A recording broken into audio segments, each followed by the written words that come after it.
Hello friends, good morning. आज है 14 जुलाई और 14 जुलाई से रिलेटेड करंट अफेयर्स के मोस्ट इंपॉर्टेंट क्वेश्चंस लेकर मैं हाजिर हूँ आपके चैनल प्रेपोहॉलिक विद आकाशी पर। तो हमेशा करंट अफेयर्स के टच में बने रहने के लिए इस चैनल को लाइक करें, शेयर करें और सब्सक्राइब करें। चलिए दोस्तों, शुरू करते हैं आज की सीरीज़ का। हमारी सीरीज़ का पहला क्वेश्चन है, हाल ही में गूगल के CEO सुंदर पिचाई जी ने किस देश में $10 बिलियन की धनराशि निवेश करने का निर्णय लिया है? तो वो देश कौन सा है? पहले हम लोग इसके लिए ऑप्शंस देख लेते हैं। ऑप्शन है भारत, जापान, जर्मनी या ब्राज़ील। तो वो देश कौन सा है फ्रेंड्स? वो देश है भारत। अब डिटेल देख लेते हैं। हाल ही में गूगल के CEO सुंदर पिचाई जी ने $10 बिलियन की धनराशि भारत में निवेश करने का निर्णय लिया है। अगले 5 से 7 वर्षों में 75 करोड़ रुपए की धनराशि इक्विटी साझेदारी, परिचालन साझेदारी एवं बुनियादी ढांचे के पारिस्थितिकी तंत्र में निवेश की जाएगी। इसके अलावा इसका उद्देश्य भारतीय भाषा तक पहुंच, मतलब हम लोगों की जो नेशनल लैंग्वेज है मतलब हिंदी, उस तक पहुंच, नवीन उत्पाद एवं सेवाएं तैयार करना, व्यवसाय को बढ़ावा देना। देखिए, डिजिटलीकरण जब हमारे देश में होगा तो ऐसे में क्या हो जाएगा, हमारे यहाँ व्यवसाय को भी बढ़ावा मिलेगा। जैसे ऑनलाइन शॉपिंग हो गई, अमेज़ॉन, फ्लिपकार्ट, ये सब कर रहे हैं, इसी तरह से गूगल भी इन्वेस्टमेंट कर रहा है। उसी तरह नवीन उत्पाद और सेवाएं, मतलब जो और भी चीज़ें हैं उनके बारे में डेवलपमेंट करना। भाषा से संबंधित पहुँच, मतलब हमारी जो लैंग्वेज है उसे विश्व के अन्य कंट्रीज़ तक पहुँचाना और प्लस में हमें अन्य भाषाओं से अवगत कराना।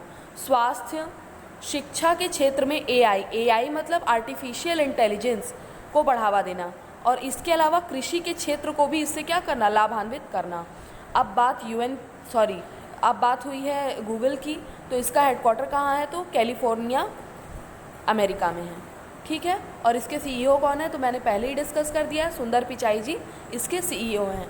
इसके अलावा फ्रेंड्स, ये जो व्यवस्था है इसके अंतर्गत कुल 22,000 स्कूल्स में, CBSE स्कूल्स में कुल समथिंग 1 लाख से ऊपर टीचर्स को क्या व्यवस्था प्रदान की जाएगी, तो उनसे इंटरेक्शन करने की कोशिश की जाएगी और जो भी डिजिटलाइजेशन से रिलेटेड चीज़ें हैं उनको वो सिखाई जाएंगी। नेक्स्ट देखते हैं, हाल ही में किस देश की संस्था ने सतत विकास 2020 के अंतर्गत UNHLPF की रिपोर्ट प्रस्तुत की है? तो फ्रेंड्स, पहले ऑप्शंस देख लेते हैं, भारत, पाकिस्तान, उज्बेकिस्तान या लेबनान। तो वो देश कौन सा है? वो देश है हमारा प्यारा भारत। हमारे भारत ने क्या किया है, यूनाइटेड नेशंस में HLPF में रिपोर्ट प्रस्तुत की है। किसकी? तो सतत विकास की। डिटेल देख लेते हैं। हाल ही में नीति आयोग मतलब national institute for transforming India ने सतत विकास 2020, सतत विकास क्या होता है फ्रेंड्स? सतत विकास का मतलब होता है हम जिन रिसोर्सेज हैं जो हमारे पास, उनका हम यूज़ कर रहे हैं बट इतना एक्सेस यूज़ नहीं कर रहे हैं कि उससे क्या हो, हमारी जो आने वाली पीढ़ियां हैं वो सफ़र करें। मतलब एक लिमिटेड अमाउंट में हम उसे यूज़ कर रहे हैं और फिर इन फ्यूचर हमारी जो आने वाली पीढ़ियां हैं वो भी उसे यूज़ कर सकें। कि दूसरी समीक्षा, राष्ट्रीय समीक्षा की report United Nations high level political forum के अंतर्गत सबमिट की गई है। ये बात आपको समझ में आ गई होगी कि हमारी जो सतत विकास की रिपोर्ट है वो कहाँ पर सबमिट की गई है? तो United Nations high level political forum के अंतर्गत ये सबमिट की गई है। अब बात नीति आयोग की हुई है, तो हमारे जो नीति आयोग है इसकी स्थापना कब हुई थी? 1 जनवरी 2015 को हुई थी। इसके अलावा इसके CEO वर्तमान समय में कौन है? तो अमिताभ कांत हैं। और इसके हेड कौन होते हैं? तो हमारे जो प्रधानमंत्री हैं श्री नरेंद्र मोदी जी, वो ही इसके हेड हैं। और इसके उपाध्यक्ष हैं मिस्टर राजीव कुमार। नेक्स्ट देखते हैं, हाल ही में ली सियन लूंग, ये गलत हो गया है, ये पता नहीं क्या लिख दिया गया है, ली सियन लूंग किस देश के वर्तमान समय में प्रधानमंत्री नियुक्त किए गए हैं? तो पहले हम लोग ऑप्शंस देख लेते हैं, सिंगापुर, ऑस्ट्रेलिया, अफ्रीका, जापान। वो देश कौन सा है दोस्तों? वो देश है सिंगापुर। सिंगापुर के ली सियान लूंग को वर्तमान समय में वहाँ का प्रधानमंत्री घोषित किया गया है। इसकी डिटेल देख लेते हैं हम लोग। हाल ही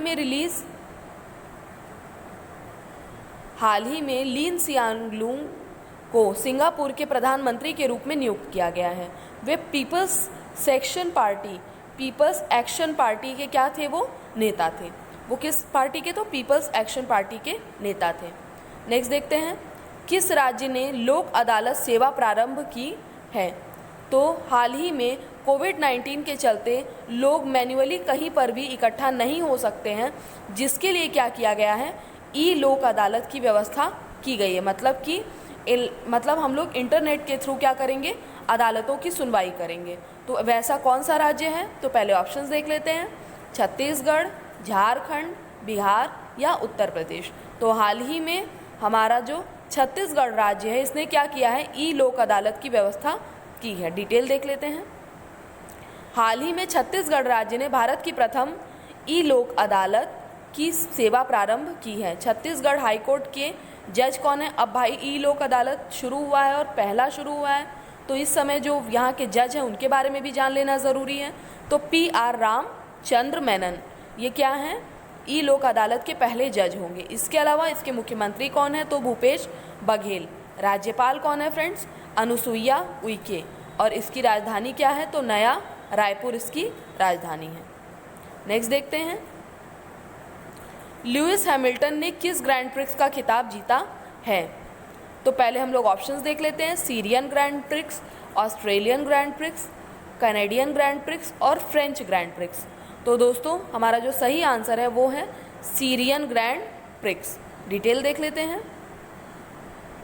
मर्सिडीज के ब्रिटिश रेसर लुइस हैमिल्टन ने ऑस्ट्रिया के स्पिलबर्ग के रेड बुल रिंग में हुई सीरियन ग्रैंड प्रिक्स में प्रथम खिताब जीता है।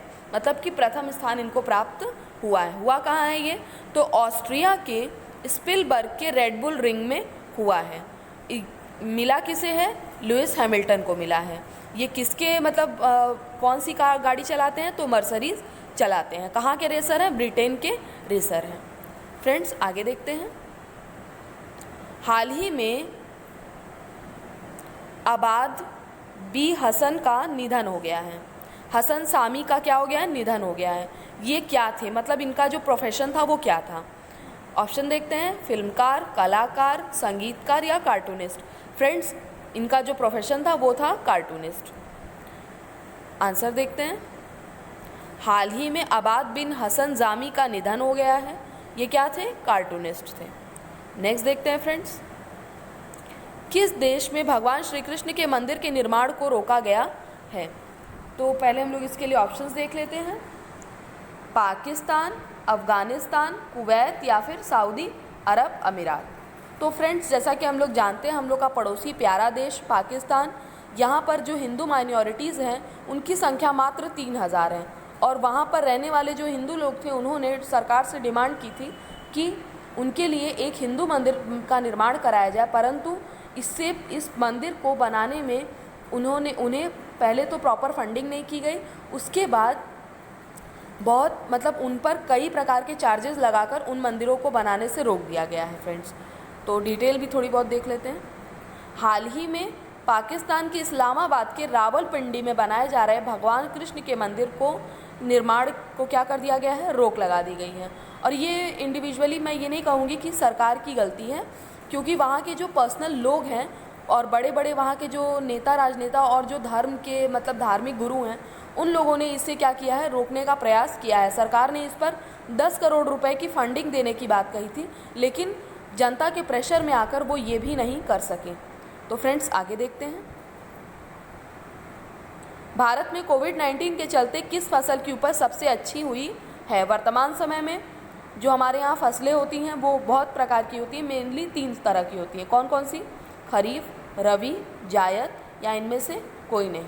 तो हमारे इस समय खरीफ की फसल हमारे भारत देश में बहुत ही अच्छी हुई है। जैसा कि हम लोग देख सकते हैं वर्तमान समय में मानसून बहुत जल्दी आ गया है, मौसम इस टाइम गर्मी बहुत कम पड़ रही है, और क्या हो रहा है, जो प्रॉपर पानी की ज़रूरत है वो पूरी तरह से प्राकृतिक रूप से पूरी हो रही है, जिसके कारण इसकी उपज करना बहुत ही अच्छा हो रहा है पब्लिक के लिए। और इसकी जो उपज होती है वो कब होती है? तो अक्टूबर में इसकी कटाई होती है, और मॉनसून मतलब कि समथिंग इसी टाइम पे क्या होता है? इसकी उपज होती है। वर्तमान समय में भारत में खरीफ की फसल में बहुत तेज़ी देखी गई है। नेक्स्ट देखते हैं, हाल ही में श्रीलंका राज्य सरकार ने कोलंबो पोर्ट के मामले में पुनर्विचार करने के लिए किन 2 देशों से कहा है? मतलब कि श्रीलंका सरकार क्या चाहती है कि कोलंबो पोर्ट को इन देशों को ना दिया जाए, मतलब इन देशों को उस पोर्ट में इन्वेस्ट करने ना दिया जाए। वो देश कौन से हैं? तो फ्रेंड्स ऑप्शन देखते हैं, भारत, जापान, अमेरिका, ए और बी दोनों, और ए और सी दोनों। तो ऐसा पता चलता है कि हमारा जो ऑप्शन है वो 4 एकदम सही है फ्रेंड्स। ये इसलिए सही है क्योंकि भारत और जापान वो 2 देश हैं जिन्होंने वर्तमान समय में श्रीलंका के कोलंबो पोर्ट में क्या किया था? इन्वेस्टमेंट करने की बात कही थी। लेकिन वहाँ के जो प्रधानमंत्री हैं महिंद्र राजपक्षे जी, उन्होंने इस बात पर पुनर्विचार करने की बात कही है। हाल ही में श्रीलंका के प्रधानमंत्री महिंद्र राजपक्षे ने कोलंबो पोर्ट पर भारत और जापान के निवेश को बढ़ावा देने के लिए मतलब ऐसा कहा है कि वे पुनर्विचार करेंगे।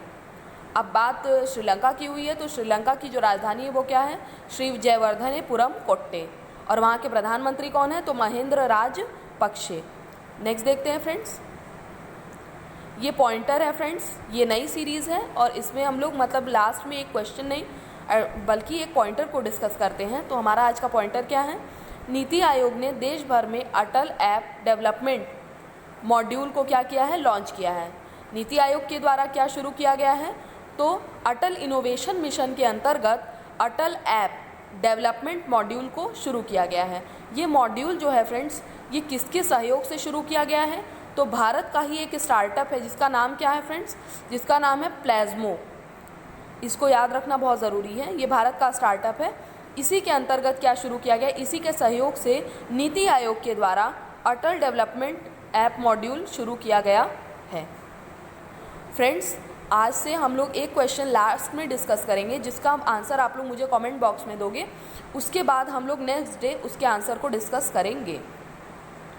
तो आज का क्वेश्चन क्या है? हाल ही में भारत ने किस देश में के एफडीआई में द्वितीय स्थान प्राप्त कर लिया है? तो पहले हम लोग ऑप्शंस देख लेते हैं। ऑप्शंस हैं अमेरिका, जापान, जर्मनी या ब्रिटेन। अब आप लोग मुझे बताएंगे कमेंट बॉक्स में कि कौन सा ऐसा देश है जिसके एफडीआई में द्वितीय स्थान प्राप्त किया है भारत ने, और इसके अलावा प्रथम स्थान किस देश को मिला है, इसके बारे में भी बताएंगे। सो फ्रेंड्स, मेरी सीरीज़ यहीं पर ख़त्म होती है। अगर आपको मेरी सीरीज़ अच्छी लगती है तो मेरे चैनल को लाइक करें, शेयर करें और सब्सक्राइब करें। Thank you friends, have a nice day.